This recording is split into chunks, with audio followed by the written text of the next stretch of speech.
할렐루야. 여러분 오늘도 잘 오셨습니다. 잘 오셨습니다. 예배 중에 은혜 받고 가시기 바랍니다. 옆에 계신 분에게 이렇게 인사하겠습니다. 오늘도 예배 성공하시기 바랍니다.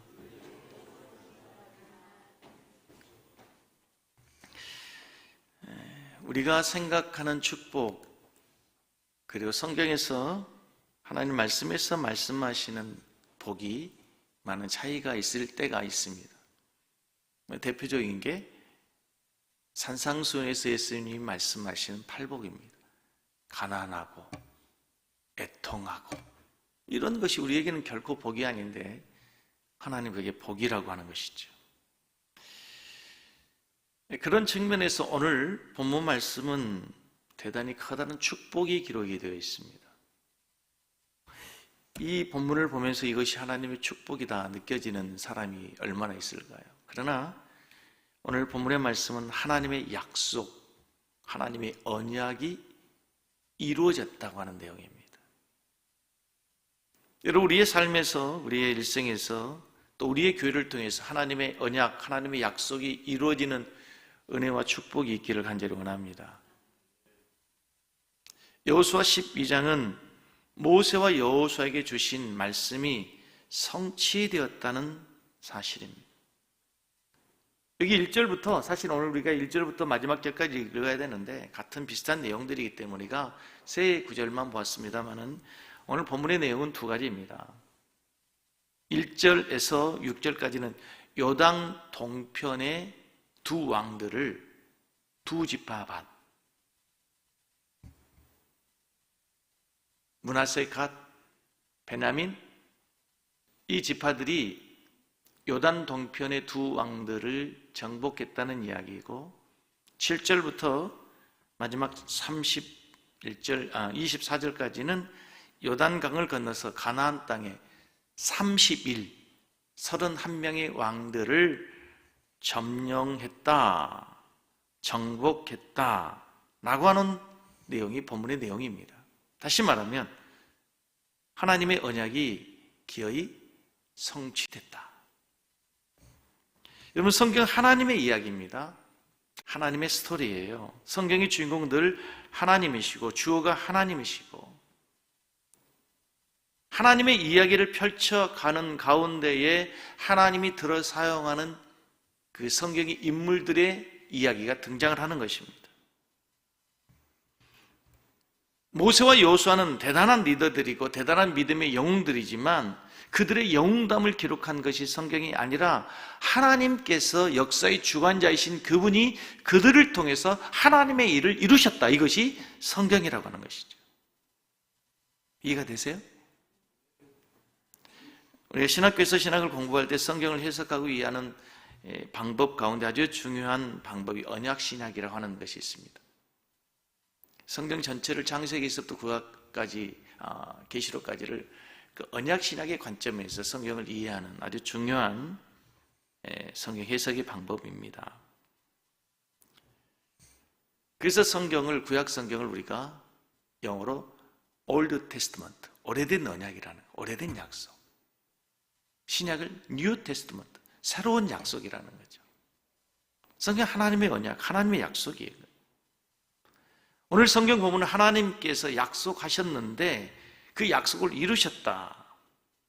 특별히 하나님께서 아브라함을 부르실 때 여러분 기억하십니까? 창세기 12장 1절에 최초로 아브라함을 부르시면서 하나님이 뭘 약속하십니까? 1절 읽겠습니다. 이걸 하나님이 아브라함을 부르실 때 하시는 말씀이에요. 같이 읽습니다. 여호와께서 아브라함에게 이르시되 너는 너의 본토 고향과 친척과 아버지 집을 떠나 내가 너에게 보여줄 뭐대로 가라?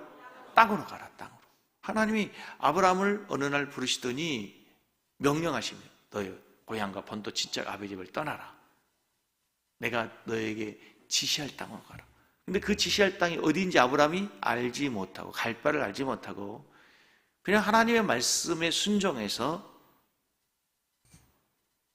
그 약속을 향해서 순례의 길을 떠납니다. 그 땅이 어딘지 모르고 아브라함은 그냥 순종하여 갔습니다. 시간이 지났습니다. 창세기 15장에서 뭐라고 하는가 보십시오. 이제 여러분 잘 아시는 롯과 헤어지고 나서 롯이 요단 동편 그 아주 그냥 기름진 땅을 선택했습니다. 마치 애굽 땅과 같았고 에덴 땅과 같았더라 라고 하고 난 다음에 이제 아브라함이 선택한 땅을 보시고 하나님께서 하신 말씀이에요. 15장 18절 시작. 그날에 여호와께서 아브라함과 더불어 뭘 세워? 언약을 세워 이르시되 내가 이 땅을 애굽 강에서부터 그 큰 강 유보라데까지 내 자손에게 주니, 잘 보세요. 겐 족속과 그니스 족속과 gad몬 족속과 이제 헷 족속, 브리스 족속, 느바 족속, 아모리 족속, 가나안 족속, 기르가스 족속, 여보스 족속의 땅이니라 하더라. 익숙한 이름이 나오죠? 헷 족속, 아모리 족속. 아브라함에게 하나님이 창세기 15장에서 약속해 주신 땅이 있었어요. 하나님께서 아브라함을 부르시고 그 땅이 어딘지 이제 정확하게 말씀해 주십니다. 가나안 족속들이 살고 있는 땅, 헷 족속, 브리스 족속, 아모리 족속들이 살고 있는 그 땅을 주시겠다.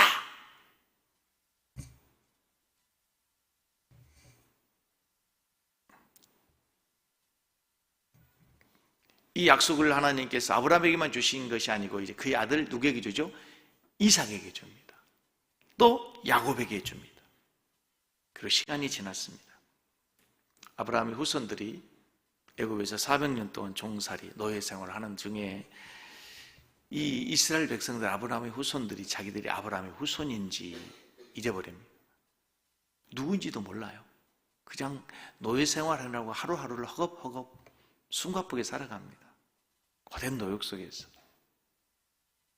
하나님께서 그들의 조상들에게 약속해 주신 언약, 약속해 주신 땅이 있다는 사실 알아요, 몰라요? 아무도 모릅니다. 그런데 어느 날 하나님이 모세를 부릅니다. 그리고 내 백성을 인도하여 내가 지시할 땅으로 가라는 거예요. 그 옛날 아브라함이 했던 말씀과 똑같은 말씀을 하세요. 출애굽을 명하실 때 모세를 부르시고 명령을 주실 때 모세가 한사코 거절합니다. 이유를 생각할 때 모세가 감히 그 일을 어떻게 합니까? 바로가 누구간데, 그렇죠? 바로 왕에서 어떻게 이 백성들을 내가 꺾고 이스라엘을 출애굽시키겠느냐? 불가능하다는 거죠. 만약에 그들을 출애굽시킨다 해도 그 200만이나 되는 그 엄청난 이스라엘 백성들이 가야 될 땅이 어딘지 모세는 모르잖아요. 모세에게 말씀해 주시지 않았으니까. 모세가 본 적도 없고 가본 적도 없으니까. 모세는 애굽 땅에서 살고 미디안 땅에서만 살았는데, 미디안 광야에서만 살았는데 가나안 땅을 가본 적도 없어요. 본 적도 없어요. 그들을 데리고 어디로 가야 될지 알지 못하기 때문에. 그리고 그 땅 가나안 백성들은 너무나 강력한 족속에서 엄청난 군대를 가지고 있고 최신식 무기를 가지고 있는 거예요. 아무리 생각해도 모세가 생각할 때 바로왕의 군대를 이길 힘이 없고 가나안 땅의 군사들을 이길 힘이 없는데 하나님이 한 가지 주세요. 약속을 주세요. 언약을 주세요. 내가 너와 함께하겠다. 하나님이 주신 것은 최신식 무기가 아니고 엄청난 군사력이 아니라 뭘 주세요? 약속을 주세요. 내가 너와 함께하고 반드시 그 언약을 이루겠다고 하는 언약을 주신 거예요. 창세기 3장 12절에 내가 반드시 너와 함께 있을 것이다. 여러분, 하나님을 믿지 않는 사람들에게는 이 말씀이 얼마나 공허할까요? 이게 눈에 보이는 것이 아무것도 없고 손에 잡히는 것도 없는데 이 말씀이 무슨 힘이 되겠습니까만, 그러나 우리 하나님 믿는 하나님의 백성들, 우리 그리스도인들, 하나님의 자녀들에게는 여러분 이 말씀보다 더 큰 능력이 없고 이 말씀보다 더 큰 축복이 없다는 사실을 믿으시기 바랍니다. 사람들은, 세상의 사람들은 가나안 땅을 정복하기 위해서 군대에 엄청난 숫자, 군사력, 최신식 무기, 최첨단 무기를 줘야 된다고 생각하지만 하나님을 믿는 하나님의 사람들에게는 하나님이 함께 하시겠다고 하는 것보다 더 큰 무기는 없는 줄로 믿습니다. 여러분, 그 어떤 무기가, 어떤 군사력이 하나님을 대신할 수 있겠습니까? 실제로 하나님께서 아무것도 가지지 않는 이스라엘 백성들을 통해서 그 엄청난 군사들, 엄청난 군사력을, 철병거를 무찌르고 드디어 하나님의 약속이 이루어지는 거예요. 그런 측면에서 오늘 있는 이 본문의 말씀은 엄청난 은혜의 이스라엘 백성들 입장에서는 엄청난 축복과 감격의 장이라고 하는 사실을 믿으시기 바랍니다. 모세가 죽었습니다. 여호수아 1장에 보면 모세가 죽었어요. 그 뒤를 이어받은 여호수아가 엄청난 두려움에 쌓입니다. 하나님의 종, 하나님이 친히 함께했던 모세가 이 이스라엘 백성들을 이끌어가도 그렇게 어려웠는데 모세의 시종이었던 여호수아가 이스라엘 백성들을 이끌어갈 생각을 하니 너무 암담한 거죠. 두려워하고 있을 때 하나님께서 나타나서 여호수아에게 주신 것이 뭡니까? 최신식 무기가 또 아니에요. 하늘의 천군 천사 군대를 보내준 것도 아니란 말입니다. 주신 것이 있어요. 또 약속이에요. 여호수아 1장 5절 6절 여러분 우리가 여호수아서를 강해할 때 최초에 봤던 말씀이에요. 5절 6절 읽겠습니다. 내 평생에 너를 능히 대적할 자가 없으리니 내가 모세와 함께 있었던 것 같이 너와 함께 있을 것임이라. 내가 너를 떠나지 아니하며 버리지 아니하리니 강하고 담대하라. 너는 내가 그들의 조상들에게 맹세하여 주리라 한 무엇을 땅을 이 백성에게 차지하게 하리라. 그 약속의 땅을 하나님이 주시겠다고 약속했는데 이제 그 땅을 정복했다는 거예요. 그 31명의 왕들을 죽이고 그 땅을 차지하게 된 것은 여호수아의 리더십도 아니고 군사력도 아니고 하나님의 약속 때문이었던 줄로 믿습니다. 하나님 함께 하셨기 때문에 그 일이 이루어졌다는 거예요. 오늘 성경에서는 하나님께서 그렇게 오랫동안 오랜 시간 동안 약속하시고 아브라함, 이삭, 야곱, 모세, 여호수아에게 약속한 그 언약이 드디어 이루어지고 이제 31명, 요단 동편까지 하면 33명의 왕들을 정복한 하나님의 언약이 이루어졌다는 것을 우리에게 보여주고 있다는 거죠. 그런데 그 모든 것이 하나님 함께 하셨기 때문에 여러분 오늘 본문을 묵상하시면서 우리에게 주신 메시지가 무엇입니까? 이미 말씀드렸던 것처럼 모세와 여호수아와 함께 하셨던 그 하나님이 그리고 그 가나안 땅을 정복하게 하신 하나님께서 이제는 여러분과 우리 섬기는 교회와 함께하고 있다는 사실을 믿으시기 바랍니다. 내가 너와 함께하리라 이 약속은 모세에게만 주신 말씀이 아니고 여호수아에게만 주신 말씀이 아니라 부활하고 승천하시면서 예수님께서 이 땅을 떠나실 때에 마태복음 28장 20절 여러분 잘 아신 것처럼 내가 너희와 영원히 함께 할 것이다. 세상 끝날까지 함께 할 것이라 그 약속이 우리에게 있다는 사실을 믿으시기 바랍니다. 그래서 그 약속의 말씀을 믿고 예수님의 제자들은 마지막 순교할 때까지 주님이 주시는 사명을 감당하다가 모든 제자들이 다 순교하게 되는 위대한 삶을 살게 됩니다. 그래 그 복음이 순교의 대가 제자들과 초대교회 성도들이 지켰던 그 순교의 피가 오늘 우리 대한민국까지 와서 복음의 꽃을 피우게 된 줄로 믿습니다. 내가 세상 끝날까지 함께 해주겠다는 그 약속의 말씀은 지금도 동일하게 우리에게 여전히 유효합니다. 여러분 오늘도 우리가 주님 옆에 나와서 예배 드리고 가면서 우리가 붙들어야 될 우리 가슴에 새겨야 될 또 하나의 하나님의 말씀은 하나님 우리에게 많은 것을 축복해 주시고 물질에 건강에 자녀의 복을 주시고 하는 것보다 더 중요한 것은 내가 너와 함께 있어줄게. 모세와 함께하고 여호수아가 함께하고 이스라엘 백성과 함께했더니 그 엄청난 가나안 땅을 이스라엘 백성들이 마침내 승리하게 한 것처럼 하나님이 우리와 함께함으로 이 시대에 또 우리를 통하여 하나님의 위대한 역사가 이루어지게 될 줄로 믿습니다. 유대인들은 대단히 키가 작고 왜소하고 볼품이 없습니다. 연약한 민족입니다. 그런데 세계를 지배하고 세계를 리드하는 강력한 민족이 됩니다. 유대인들이 좋아하는 이야기가 있습니다. 알래스카 벌목장에 한 작은 연약한 유대인이 취직을 합니다. 이 주인이 유대인을 조롱하기 위해서 자기 키보다 큰 도끼를 주고 아름드리 하늘 높이 솟은 그 나무들을 벌목하라고 합니다. 그 엄청난 나무들 사이에 서 있는 이 유대인은 마치 벌레와 같이 너무나 조그마하고 너무나 초라하고 연약해 보여 초라하기에 그지없습니다. 그런데 유대인이 그 덩치가 큰 인부들보다도 그 큰 나무를 벌목하는데 너무너무 일을 잘하는 겁니다. 벌목장 사장이 묻습니다. 유대인에게 물어요. 그 자그마한 체구에서 어떻게 그렇게 나무 하문 법을 어디서 배웠느냐고. 유대인이 얘기합니다. 사하라 정글 속에서 나무 하는 법을 배웠습니다. 사장이 껄껄 웃습니다. 아니, 사하라는 정글이 아니라 사막이잖아. 예, 제가 그 나무를 다 베어버렸지요. 그래서 그 정글이 사막이 됐다는 거예요. 이 이야기는 유대인들을 가르치는 학교에서 교육하는 내용이라고 합니다. 무엇입니까? 우리 유대인들은 작다, 연약하다, 그러나 누구보다 강하다. 중요한 것은 눈에 보이는 것이 아니라 외적인 조건이 아니라 정신이다, 스피릿이다. 우리로 얘기하면 믿음이라는 거죠. 그 믿음은 어디에서 오는 것입니까? 내 의지에서 오는 것입니까? 유대인들의 가장 강력한 큰 정신적 자산은 바로 하나님의 선민이라고 하는 거예요. 아브라함의 후손이라고 하는 거예요.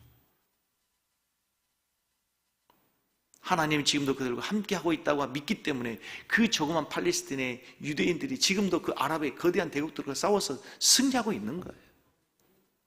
오늘도 우리에게 그 믿음이 동일하게 필요한 줄로 믿습니다.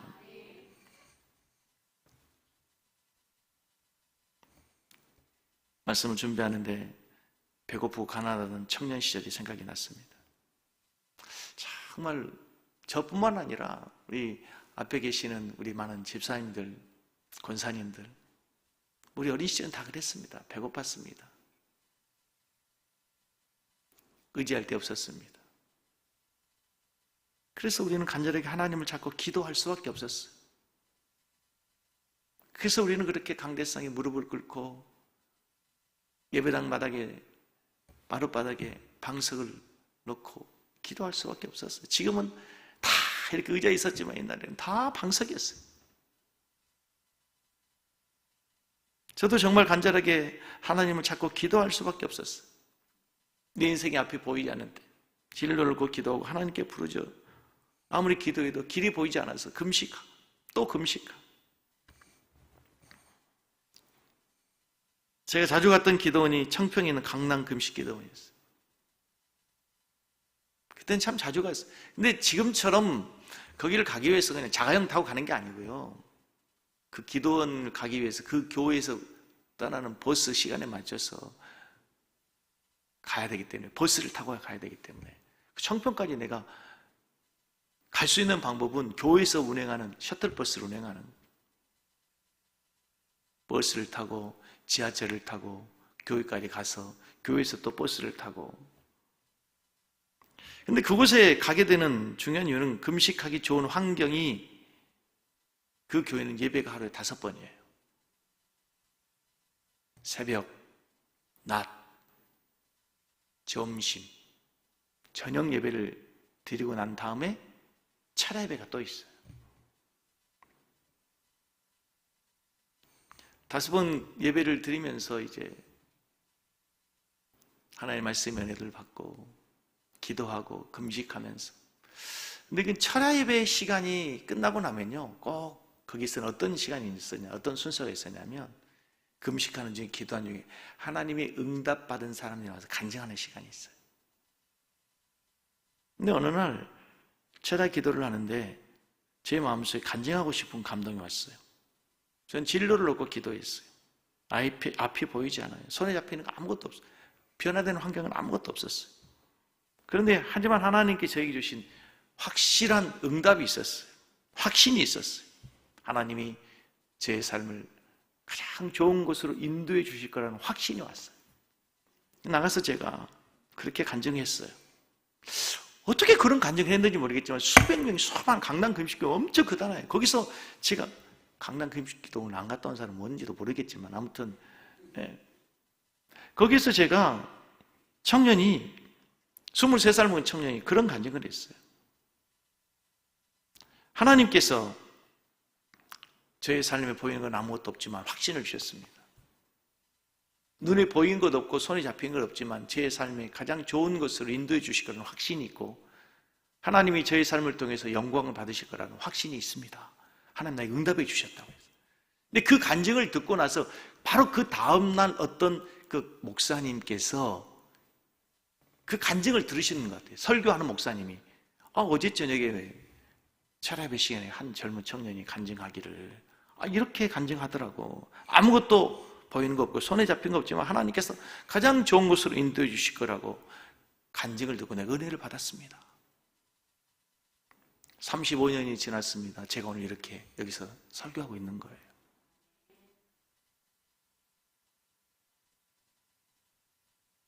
하나님이 그때 그 전에 나를 부르실 때 주시는 말씀도 똑같았어요. 여호수아 1장 5, 6, 7, 8장 여러 번 말씀했죠. 이사야서 43장 1절 2절 말씀. 하나님이 함께 해주겠다는 약속이 있었어요. 하나님은 저는 돈을 원했어요. 돈을 주세요. 우리 동생도 공부해야 되고 나도 공부해야 되고 시골 촌놈들이 올라와가지고 부모님 의지할 수 없는데 동생 대학교 다니고 있는데 동생 등록금 어떻게 하겠습니까?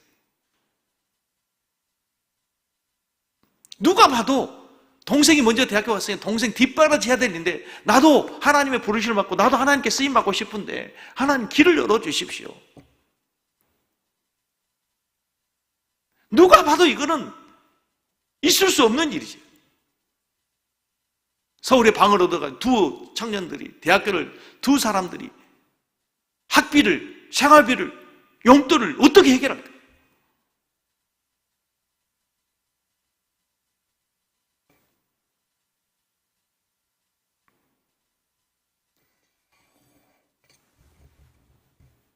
여러분 오늘 31명의 왕들의 이름을 보면서 여러분 오늘 설교 제목이 우리가 정복해야 될 땅, 우리가 정복해야 될 왕이 있다는 거예요.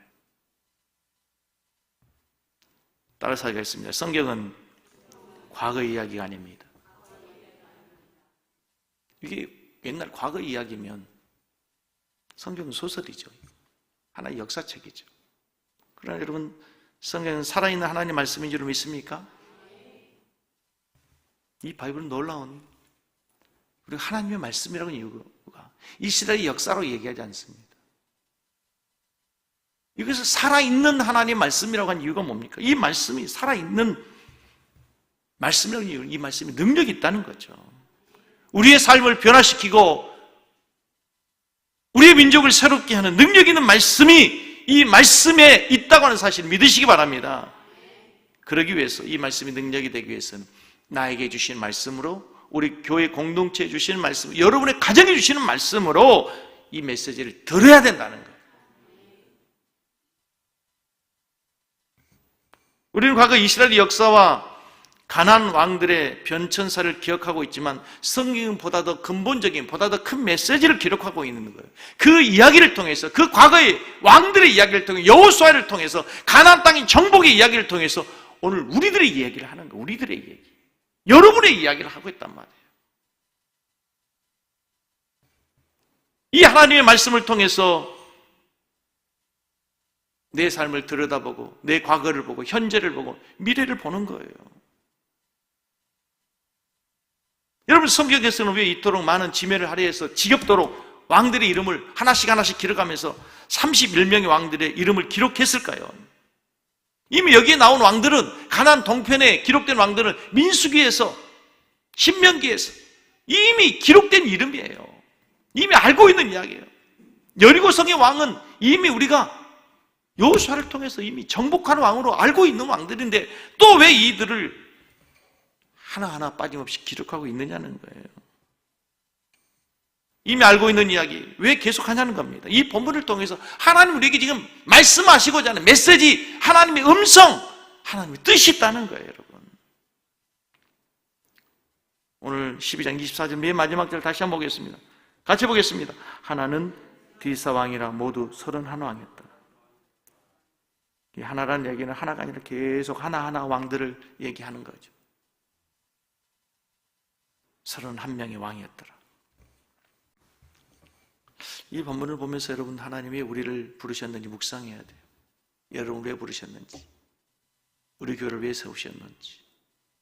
지금도 우리 그리스도인들은 여호수아가 정복했던 가나안 땅 그 한 왕, 한 왕, 또 한 왕들을 매일매일 한 왕씩을 우리가 새롭게 영적인 전쟁에서 정복하고 승리하고, 여호수아가 그들의 목을 땄던 것처럼 우리가 그들의 목을 따고 영적인 싸움에서 승리해야 될 왕들의 이름을 우리가 지금도 계속 32번, 33번째 왕을 여러분의 삶에서 기록해야 된다는 사실을 믿으시기 바랍니다. 그게 살아있는 하나님 말씀인 거예요. 그래서 성경에서는 바울 사도 우리를 그리스도의 군사로 불렀다는 거예요. 군사가 뭐예요? 전쟁하는 자들이죠.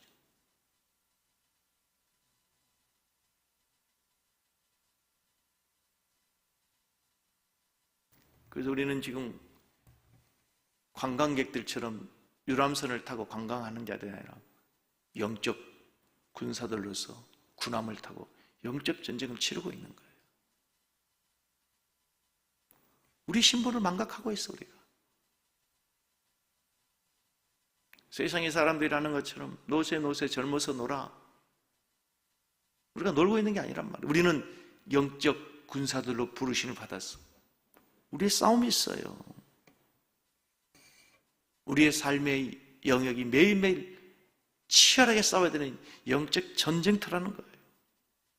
여러분이 정복해야 될 이 시대에 또 다른 영적인 가난이 있다는 거예요. 우리가 이겨야 될 영적 전쟁은 언제나 어디에서나 날마다 우리의 삶의 현장에서 치열하게 벌어지고 있다는 사실을 기억하면서, 여러분, 이번 한 주간 여러분이 32번째 왕을 정복하고 승리하고 돌아오는 여러분 되기를 주의 이름으로 축복합니다. 오늘날 교회 모습을 보십시오. 우리가 정복해야 될 왕들에게 오히려 우리가 정복당하고, 우리 주변에서 들려오는 소식들은 사방에서 폐하였다는 소식들 뿐입니다. 이미 정복했던 31왕들이 오히려 이제 우리를 또다시 점령해서 31번째 왕이 살아나고 30번째 왕이 살아나고 29번째 왕들이 살아났다는 거예요.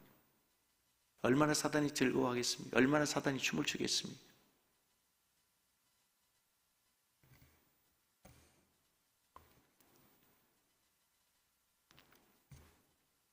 사랑하는 성도 여러분, 나는 내 안에 어떤 제약들을 정복하고 어떤 제약과 싸워서 승리했는지, 여러분들이 지금까지 정복한 왕들은, 여러분 안에 있는 죄의 세력들은, 죄의 이름들은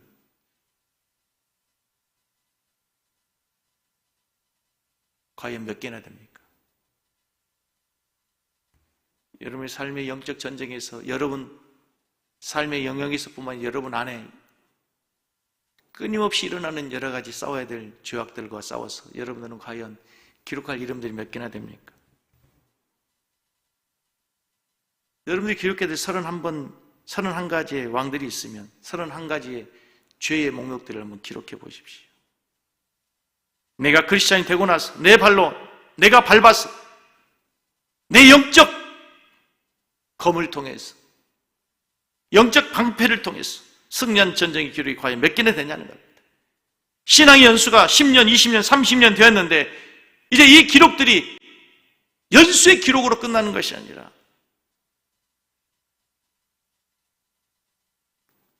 우리 승리의 기록들이 많아져야 될 줄로 믿습니다.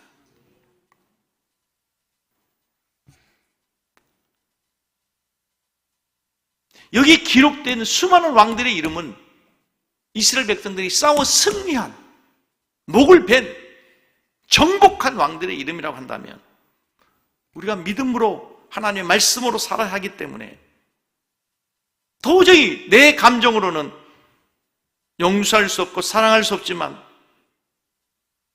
더 용서한 사람들의 이름, 내가 품을 수 없지만 품은 사람들의 이름, 내 감정과 내 스타일에 맞지 않아도 도저히 함께 할 수 없지만 그럼에도 불구하고 그리스도의 이름으로 그리스도인이기 때문에 그리스도의 마음으로 품고 손잡고 함께 세워나간 성도들 이름이 과연 몇 명이나 되십니까? 그게 영적인 싸움이라는 거예요. 이스라엘 백성들이 여호수아와 함께 정복했던 왕들의 이름이 바로 우리들을 통해서 이 시대에 새롭게 기록되어야 될 왕들이라는 거예요.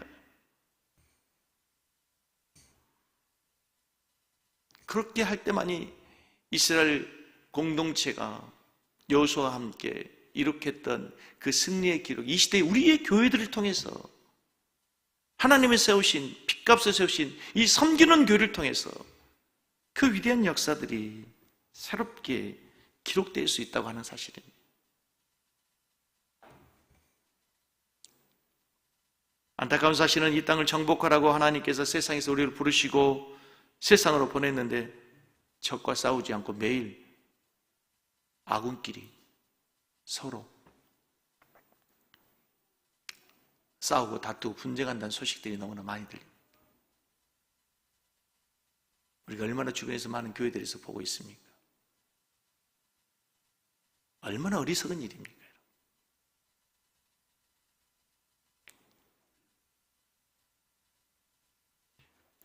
자, 오늘 마지막으로 한번 생각해 볼 수 있는 것은 이스라엘 백성들을 통해서 여호수아와 이스라엘 백성들을 통해서 하나님이 가나안 땅을 정복했는데 왜 하필이면 이스라엘 백성들이냐는 거죠. 그렇게 생각해 보지 않았어요? 이 31명의 왕들을 정복하는데 왜 하필이면 이스라엘 백성들입니까? 여러분 생각해 보십시오. 그 전쟁을 치르는데 그 강력한 가나안의 군사들을 최신식 무기로 철병거로 무장한 그 가나안 족속들을 쳐서 멸하는데 이스라엘 백성들이 합당합니까?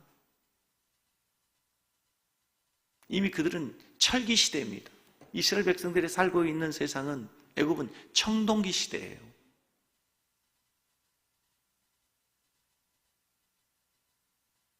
임진왜란 때 우리와 일본이 전쟁이 되지 않은 이유가 뭡니까? 우리는 새총 갖고 있는데 그들은 조총을 갖고 왔으니까. 세상이 바뀐 거죠. 지금 러시아가 우크라이나를 침공할 때 모두가 다 몇 개월이면 다 완벽하게 점령할 걸 생각했지만 쩔쩔매고 있는 이유가 뭡니까? 재래식 무기와 현대식 무기의 차이로 안 되는 거죠.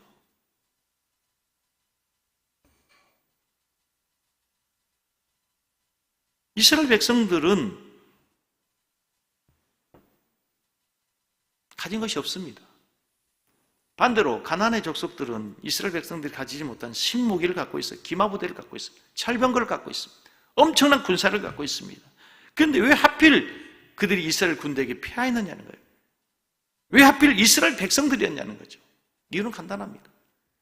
고대 근동 팔레스타인 지역에서 가장 비참하고 가장 연약하고 가장 볼품없는 민족이 이스라엘 민족이었다는 거예요. 그들은 노예들이고 군대도 없고 조직도 없고 자금도 없고 그야말로 그들은 아무것도 없었어요. 천민이었고 노예들이었고 무기도 없고 군사력도 없고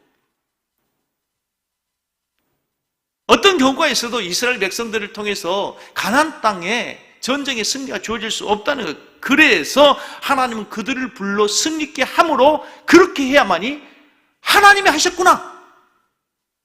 그렇지 않아요? 여러분 애굽을 들어서 가나안을 쳤다고 생각해 보십시오. 아, 애굽의 군사력이 대단했구나.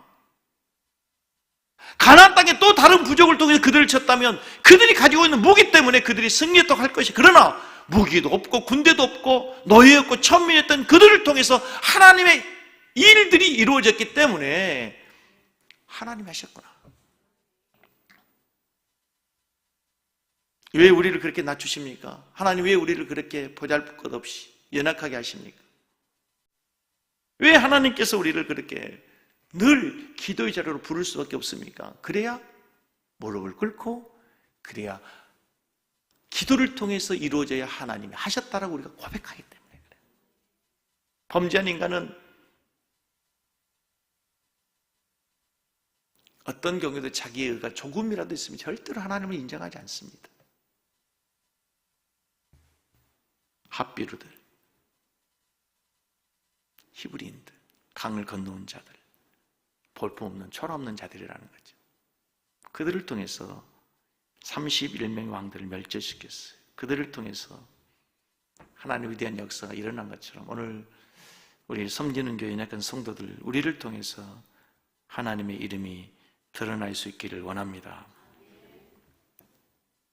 우리 성도님들 연약함이 있습니까? 아픔이 있으십니까? 그 우리의 연약함이 약함으로 끝나지 않고 하나님의 손에 붙들려 하나님의 도구가 된다면 하나님의 영광을 높이 드는 위대한 도구로 새롭게 변화되게 될 줄로 믿습니다. 우리 한번 찬양